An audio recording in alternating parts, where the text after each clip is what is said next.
আজ আমি প্রথমবার ফ্লাইটে উঠব এবং প্রথমবারের জন্য অফিসের কাজে দিল্লি যাচ্ছি। তো সেই এক্সপিরিয়েন্সটাই তোমাদের সাথে আজকে আমি এই ভ্লগেতে শেয়ার করব। Hello everyone, this is me Sonia and welcome to my channel. তো আজকে আমার কাছে খুবই একটা স্পেশাল দিন, কারণ প্রথমবার আমি এই অপরচুনিটিটা পেয়েছি অফিস থেকে। তো তোমরা যদি না জেনে থাকো, আমি ফিজিক্সওয়ালাতে কাজ করি এবং কিছু অফিসের ইভেন্টের জন্য আমাকে আজকে দিল্লি যেতে হচ্ছে। তো আমরা অলমোস্ট এয়ারপোর্টে এসে গেছি, আমি এবং মা যাচ্ছি। হ্যাঁ, খালি আমার যাওয়ার কথা ছিল, কিন্তু আমি মাকেও নিয়ে যাচ্ছি যেহেতু এটা আমার ফার্স্ট টাইম, সেই জন্য। আমার দিদি এবং বাবা এসেছিল এয়ারপোর্টে আমাদেরকে সি অফ করতে। আর সত্যি বলতে অনেক ভিডিও দেখেছি এয়ারপোর্টে আসার আগে, কারণ অনেক কিছু প্রসেস থাকে ফ্লাইটে ওঠার আগে। তো সেগুলোর সম্বন্ধে জানার জন্য, তো সেগুলো আমি তোমাদের সাথেও শেয়ার করব। তো প্রথমেই আধার কার্ড এবং টিকিট দেখিয়ে এয়ারপোর্টে এন্ট্রি নিতে হবে। আর এয়ারপোর্টে ঢোকার পরই তোমরা দেখতে পাবে এরকম একটা স্ক্রিন দেওয়া আছে, যেখানে তোমার ফ্লাইটের টাইমিং, গেট নাম্বার এবং অল দি ডিটেলস আর দেয়ার। তো আমরা সেই দেখে অপেক্ষা করছিলাম, কারণ আমাদের এয়ারপোর্টে আমরা অনেকক্ষণ আগে চলে এসেছিলাম, যার কারণে আমাদের ফ্লাইটের ডিটেলস সব কিছু আসেনি ওখানে তখনও। তো আমি জাস্ট এক্সপ্লোর করছিলাম, কলকাতার এয়ারপোর্টটা এক্সপ্লোর করছিলাম। তো ভিতরে 5টা এরকম সেকশন আছে, যেখানে তোমার 5টা এয়ারলাইনের এরিয়া রয়েছে। কিন্তু দিল্লিতে গিয়ে বুঝতে পারলাম যে কলকাতা এয়ারপোর্টটা কতটা ছোট। কারণ দিল্লিতে এই যে একটা এরিয়া দেখতে পাচ্ছ তোমরা কলকাতা যতটা এরিয়া আছে এয়ারপোর্টের, ততটা তো মনে হয় দিল্লিতে একটা এয়ারলাইনেরই এরিয়া, মানে ইন্ডিগোর এতটাই এরিয়া। আবার এইরকম সেম আবার এয়ার ইন্ডিয়ার আলাদা এরিয়া। তো ইটস হিউজ। তো তখনই আমরা বুঝতে পারলাম যে কতখানি বড় দিল্লির এয়ারপোর্টটা। বাট কলকাতাটাও খুব সুন্দর লেগেছিল। তো আমরা এখন চলে এসেছিলাম 5 নম্বর গেটে বোর্ডিং পাস নেওয়ার জন্য, এবং আমরা পেয়ে গেছি বোর্ডিং পাস। তো এখানে ব্যাগেজের জন্য একটা তোমার অ্যামাউন্ট দেওয়া থাকে যে এত কিলো তুমি নিয়ে যেতে পারো। তো আমরা নিয়ে যাইনি, বিকজ আমরা দুজনেই ট্রাভেল করছিলাম।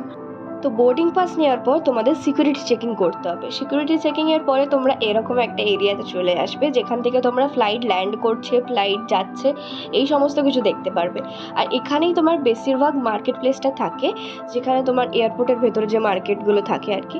কিন্তু ইটস টু এক্সপেন্সিভ। তো আমি কোনো মতেই ঢুকিনি কোনো দোকানে, কারণ একটা যে নেক পিলো আছে সেটার দামই আমি দেখছিলাম দূর থেকে 3000।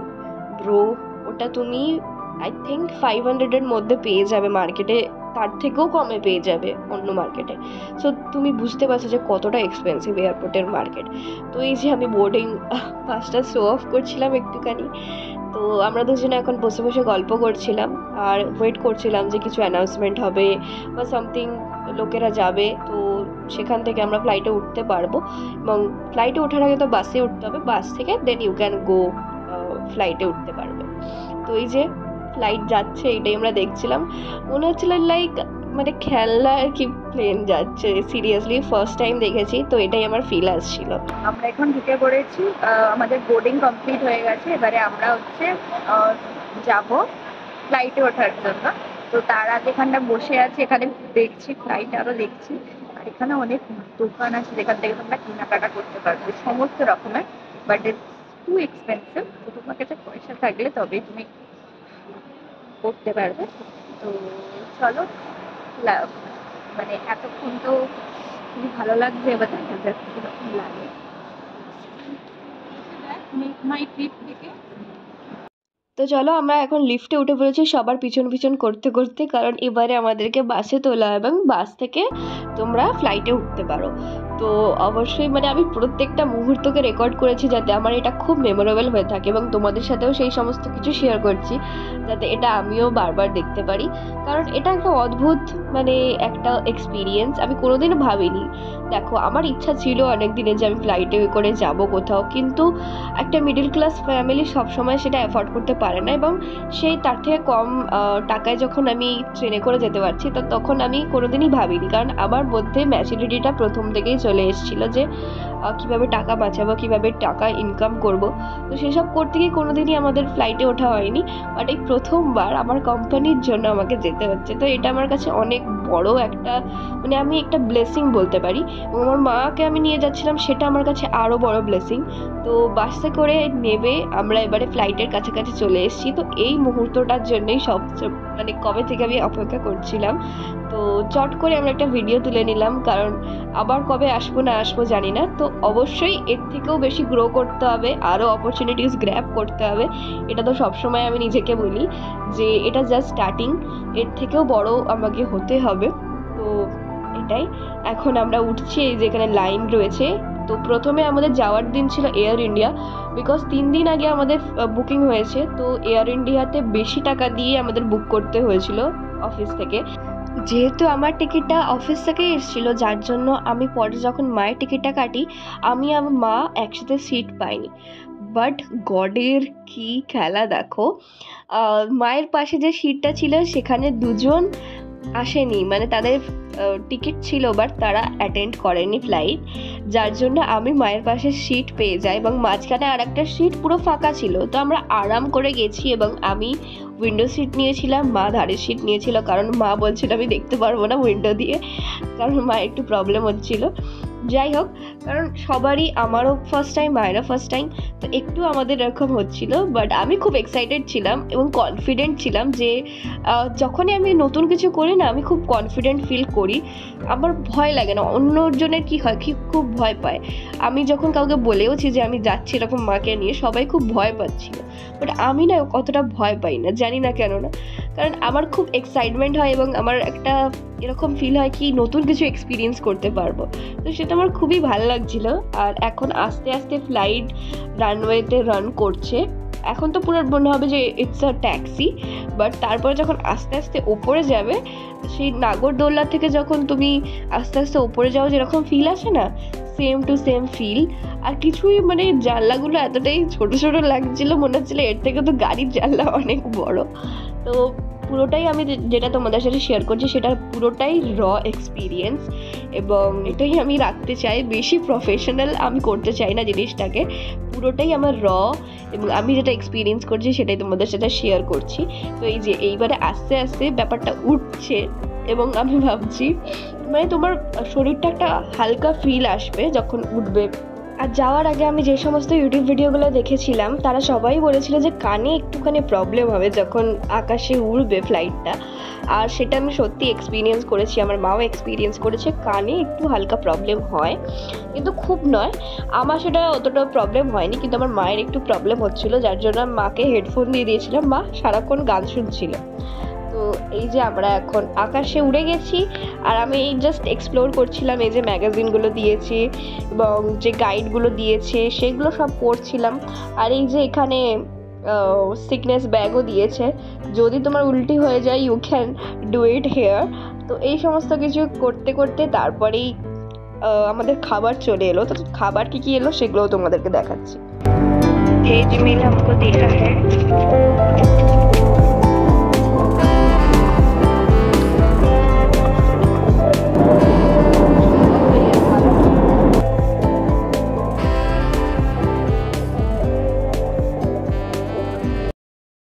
ফ্লাইটে করে ল্যান্ড করবে।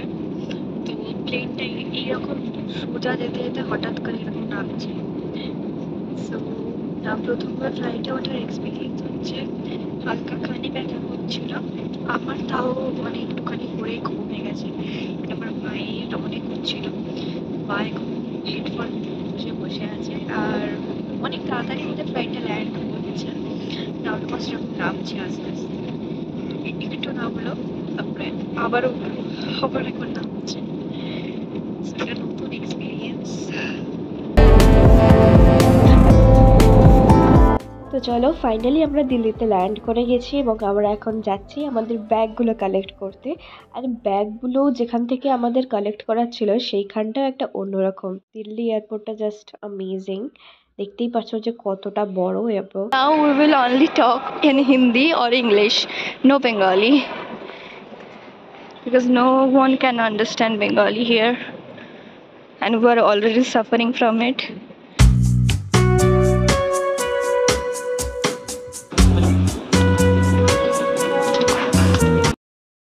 হোটেলে চেক ইন করে গেছি। এটা হচ্ছে আমাদের আজকের জন্য রুম। এই ঢুকতেই এরকম বেড, খুব সুন্দর, দুজনে শোয়ার জন্য পারফেক্ট। আর এখানে একটা সুন্দর টিভিও আছে। টিভির সাথে এখানে তোমার ওয়ার্ড্রপে সমস্ত কিছু জিনিসপত্র রাখতে পারো। আর এটা হচ্ছে বাথরুম। বাথরুমটাও খুব সুন্দর। বাথরুমের মিররটাও, হ্যালো, কালকে দেখাবো বাকি সব কিছু। আজকে প্রচণ্ড টায়ার্ড। তো এই যে মা এখানে, বলো কিরম লাগলো আজকে হোটেলটা? খুব সুন্দর। এতক্ষণ জার্নি করে এসে সার্থক। অফিস থেকে এত সুন্দর রুমটা দিয়েছে, বলার কথা না। দুর্দান্ত রুম দিয়েছে। আমি এখন জামা কাপড় নিয়ে গোছাচ্ছি। কিন্তু আলোটা এখানে বড্ড কম, সে যেন ঘুমিয়ে পড়ার মতো আলো। এবারে অফিস করে ঘুমাবি?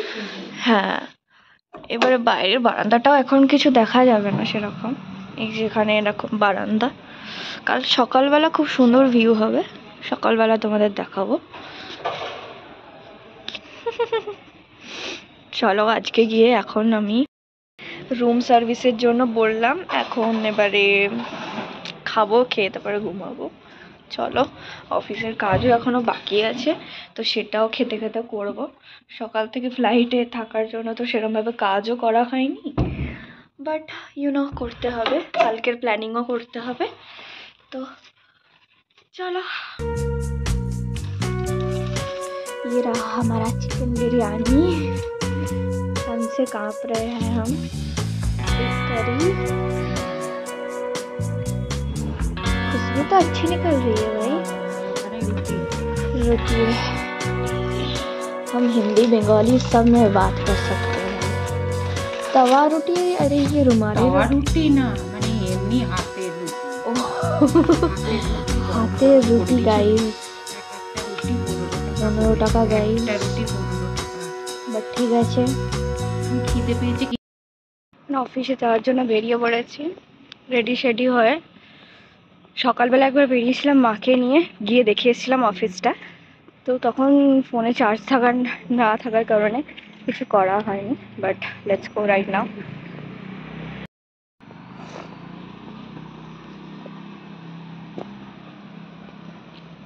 প্রচণ্ড ঠান্ডা এখানে, লিটারালি মুখ দিয়ে এরকম ধোঁয়া বেরিয়েই যাচ্ছে সমানে, এমন অবস্থা। পুরো স্যুট বুট পরে ব্ল্যাক ক্যাট হয়ে গেছি, পুরো ব্ল্যাক সব কিছু আমার আজকে। সো ইয়া, খালি মাথার টুপিটা আনা হয়নি, সো অলরেডি আমি ভুগছি তার জন্য। Let's go.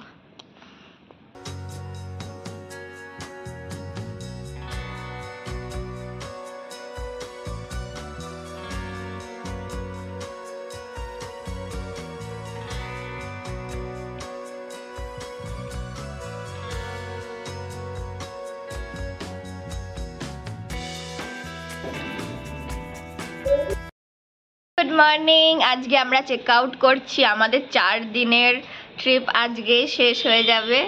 তো ব্রেকফাস্ট করে, এইটা কালকে সরোজিনী মার্কেট থেকে কিনেছি। সরোজিনী মার্কেট থেকে কী কী কিনেছি সেটারও ভিডিও বানাবো।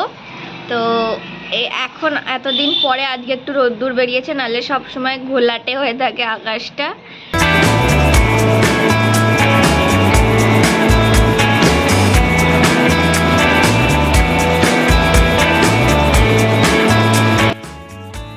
হিন্দি কেন বলছি, বাংলা বলবো।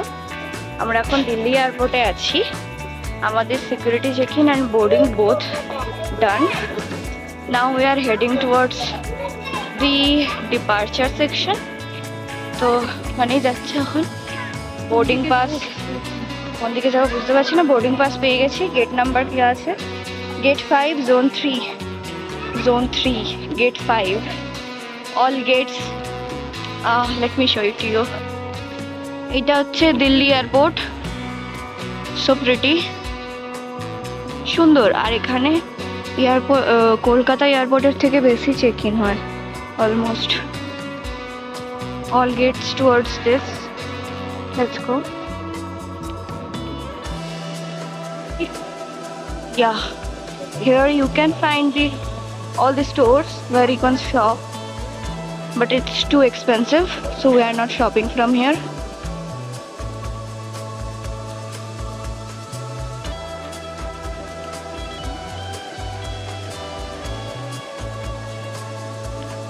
আবার কবে আসবো না আসবো। টয়লেট সেদিকে, ওইদিকে অ্যারো করা আছে, এই যে।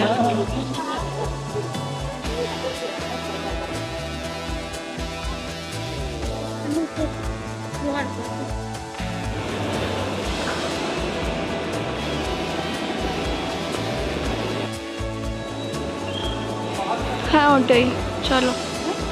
এই তো এখানে ওয়াশরুম। हाँ इटालियन बेकरी। हम आ गए हैं, अभी बैठे हुए हैं। बस तो अभी नहीं आएगी, थोड़ी देर बाद आएगी, तो उसके लिए बैठे हुए हैं कि कैसे क्या होगा, उसके लिए हम देख रहे हैं इधर उधर। क्योंकि कोलकाता एयरपोर्ट फिर भी थोड़ा, मतलब मैं हिंदी में क्यों बोल रही हूँ, वेट अ सेकेंड। কলকাতার এয়ারপোর্টটা তাও বা একটু ছোট ছিল, বাট দিল্লি এয়ারপোর্টটা মানে আলাদাই। প্রত্যেকটা এয়ারলাইন্সের এক একটা আলাদা আলাদা তোমার ভাগ রয়েছে। তো সেখানে আমরা যে আমাদের টিকিট দেখে আমাকে ক্যাবে করে এখানে আসতে হলো এই গেটের সামনে, বিকজ ইটস টু বিগ, এখানে তুমি হেঁটে পারবে না, এতটাই বড় এয়ারপোর্ট। সো ইন্ডিগোর যে গেটটা, সেখানে আমরা এসে দাঁড়িয়েছি। তো তোমাদেরও যদি ফার্স্ট টাইম দিল্লিতে আসো, তো অলওয়েজ রিমেম্বার কি কোন গেটে তোমাদের পড়েছে সেটা আগে দেখবে, then you can come, because it's too large. যে তুমি অন্য যদি গেটে নেমে যাও, তাহলে সেখান থেকে এই গেটে আসতে অনেক টাইম লেগে যাবে। So always remember that. এই যে এখানে বসে আছি, মা ওখানে বসে সেলফি তুলছে। We are waiting. সো মাও খুব এক্সাইটেড বাড়ি যাওয়ার জন্য। বলো কি করছো? এই যে ফোন দেখছি। বাড়ি যাবে? হ্যাঁ, বাড়ি যেতেই হবে। হেভি যার বাড়ি ভাঙা হোক, ছোড়া হোক, নতুন হোক, পুরনো হোক, যেখানেই যাই না কেন, বাড়িতে যাওয়ার জন্য প্রাণটা ছটফট করে। তাই জন্য বাড়ি যাওয়ার জন্য এখন মনে হচ্ছে কতক্ষণে বাড়ি পৌঁছবো। কি সুন্দর লাগছে তোমাকে এই লাইটে। হ্যাঁ, আমি তো এমনি দেখতে সুন্দর, তাই জন্য দেখতে ভালো লাগে। Right right right. Now you can see me. আমার যে শরীর খুবই খারাপ, বাট স্টিল যেতে তো হবে বাড়ি, যার জন্য যাচ্ছি। বাট কোনো অফিসের কাজই এখনো করিনি, বাড়ি গিয়ে করবো যা করা। তো এই হচ্ছে আপডেট এখন। চলো ফ্লাইটে উঠে তারপর তোমাদের সাথে দেখা হচ্ছে।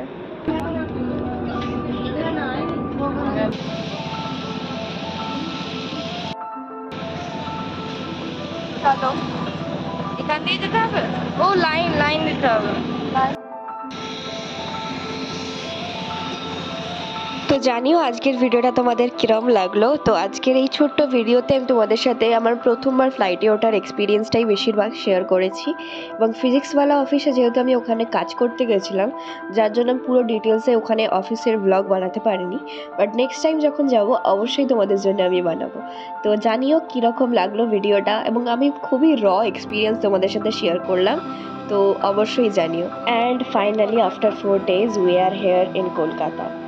ফাইনালি আমরা ল্যান্ড করে গেছি, অ্যান্ড এখন আমরা আবার বাসের জন্য যাচ্ছি। চলো আজকের মতো টাটা, দেখা হচ্ছে নেক্সট ভিডিওতে।